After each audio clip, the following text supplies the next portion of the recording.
Dans votre territoire, c'est un bassin culturellement très fort, donc cet héritage que vous avez qui connaît des difficultés très importantes, je pense qu'il y a les bases. La base, c'est l'homme. L'homme, c'est la femme. C'est ça, vous avez ça. Et tous les produits sur Terre ont commencé par un homme, par une femme qui avait une idée, qui a osé de la mettre en place et qui a produit quelque chose qui est une réussite. Et chacun a la définition de la réussite. La vie, pour moi, a commencé dans l'adversité la plus totale. L'adversité signifie vous êtes vécu, vous êtes né dans une tribu, et vous faites partie des gens les plus pauvres de la tribu. Et, cette existence, il fallait vraiment l'avoir durement, quoi. Et on ne vous fait pas de cadeaux. Ce n'est pas parce que les gens sont méchants, ce n'est pas du tout ça, mais c'est les conditions dans lesquelles vous vous trouvez, c'est tout. Donc votre seul destin, effectivement, c'est d'être berger, en quelque sorte. Et la force, l'audace, c'est justement de refuser ces conditions. Arrivé en France, j'avais peut-être 16-17 ans. Avec la force de l'âge, la volonté de tout jeune homme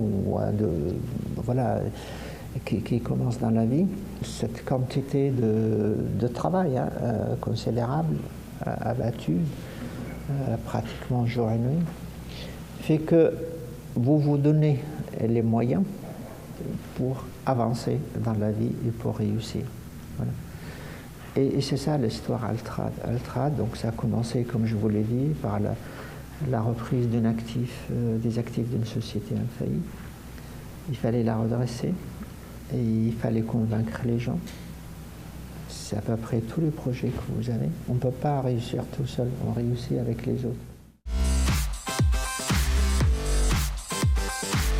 Je ne peux pas, c'est pas vrai. Donc, si quelqu'un qui court jamais, il peut courir à 10 mètres. Donc déjà, c'est pas vrai ce qu'il dit.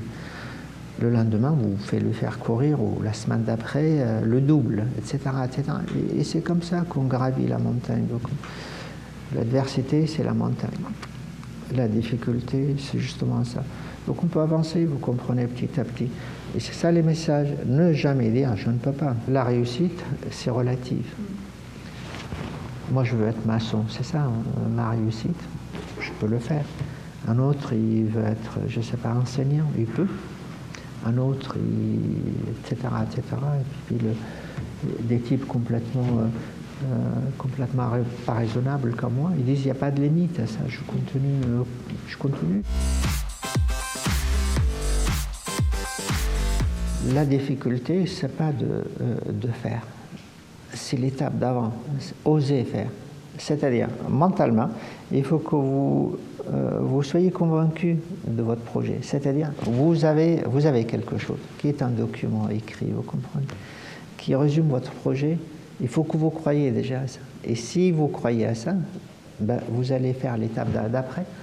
Vous allez créer votre entreprise qui va avoir un produit, qui va avoir un client, qui va avoir un marché, qui va faire du commerce, du marketing, des ressources humaines, etc. C'est tout ça.